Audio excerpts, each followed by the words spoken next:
Bothans in the Star Wars galaxy were widely renowned for their spying and intelligence-gathering abilities, so much so that their spy network was commonly respected and even used by both warring factions during galactic-wide wars.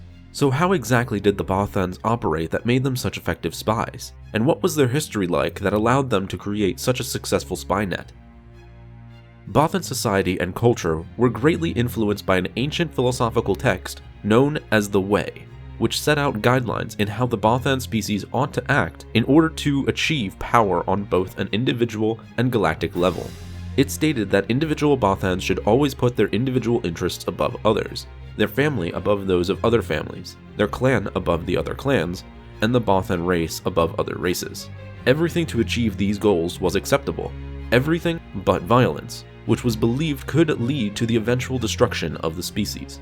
This philosophy was what laid the groundwork to the spying culture that arose of the Bothan species, who found information to be one of the greatest resources for gaining power in a galaxy that always seemed to be at war. From forging powerful allies in exchange for intel, to obtaining an official seat of power within the Galactic Senate by blackmailing a political opponent, the Bothans quickly rose in galactic power as they took advantage of the information they stole and hoarded within their civilization.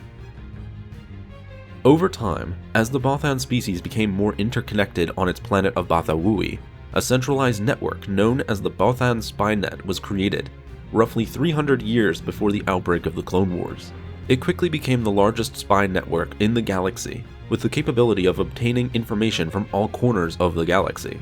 The Bothan Spy Net had informants implanted in nearly every major government and civilization through the use of sleeper agents, data collection droids, bribed officials, and even blackmailed agents. Due to its widespread effectiveness as a spy network, the Bothan species as a whole began to be viewed negatively by many other species in the galaxy. Stereotypes, such as "you can never trust a Bothan," became quite common. This of course hindered their ability to act as direct spies in many cases, so over the next few decades, Bothans began to employ other species as spies, as well as droids to get past this obstacle. While many of the field agent spies came from other species, the main authority structure of the spy network was held primarily by Bothans. This spy network was respected so much that even the human-centered Galactic Empire used its services, especially when it came to collecting information on worlds in the Outer Rim. During the Galactic Civil War, the Bothan spy net officially remained neutral, with both the Empire and Rebel Alliance respectively using its services when needed. However, as the war went on, many individual Bothans within the spy network itself were sympathetic toward the rebellion, and they began to favor them during the war.